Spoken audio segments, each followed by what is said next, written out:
আসসালামু আলাইকুম, welcome back to my channel Shamli's home cooking.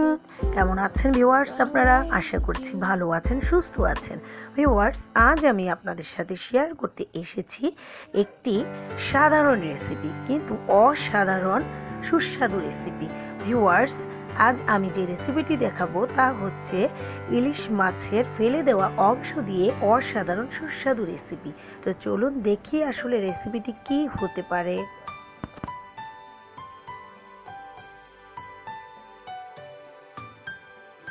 Viewers, প্রথমে বাটিতে নিয়ে নিয়েছি আমি ইলিশ মাছের কানসা, তারপর হচ্ছে ভিতরে এই যে থাকা একটু ছোবার মতো দেখতেই পাচ্ছেন। এগুলো ভালোভাবে ধুয়ে লবণ আর হালকা সামান্য হলুদ মেখে নিয়েছি। এরপর চুলাতে বসিয়ে দিয়েছি একটি ফ্রাই প্যান, দিয়ে দিয়েছি একটুখানি তেল, গরম হয়ে গেছে। এবার এখানে আমি এই কানসাগুলো ঢেলে দিচ্ছি।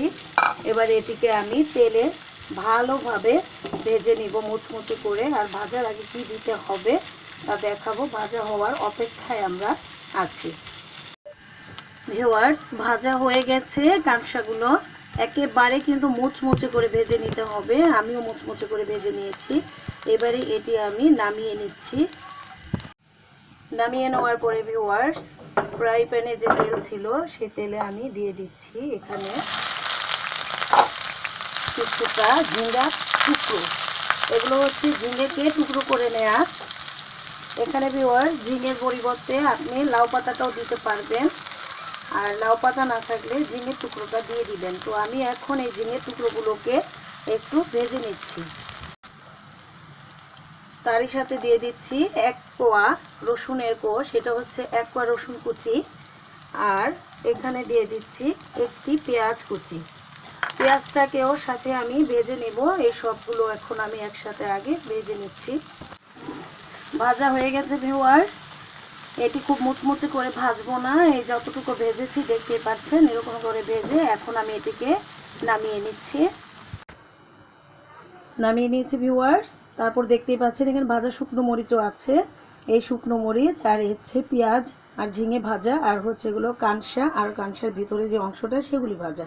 এখন এটি আমি স্বাদ মতো লবণ দিয়ে পাটায় ভালোভাবে পিষিয়ে দেখাচ্ছি রেসিপিটি কেমন হলো। ভিউয়ার্স, পাটায় পিষিয়ে বানিয়ে নিয়েছি কানসা ভর্তা। দেখুন দেখতে কেমন লাগছে, কতটা সুন্দর হয়েছে। তবে যতটা সুন্দর তার চেয়ে বেশি আরও এটি খেতে মজা ভিউয়ার্স। তো ভিউয়ার্স, আপনারা বাড়িতে এটি অবশ্যই বানাবেন। আর পাটায় পিষানোর সময় খেয়াল রাখবেন যে লবণটা কিন্তু একটু কম দিবেন, কারণ দেখেছেন কানসা ভাজার সময় কিন্তু আমি লবণ দিয়েছি এবং মুচমুচে করে ভেজে নিয়েছি। তো ভিউয়ার্স, রেসিপিটি যদি ভালো লেগে থাকে তাহলে আমার এই রেসিপিটিতে একটি লাইক দিয়ে দিন। আর আমার চ্যানেল আপনি নতুন হয়ে থাকলে এখনই সাবস্ক্রাইব করে ফেলুন। পাশে থাকা বেল বাটনে ক্লিক করে আমার পাশে থাকুন আগামী ভিডিও দেখার জন্য। আজ এই বলে শেষ করছি। Bye bye viewers.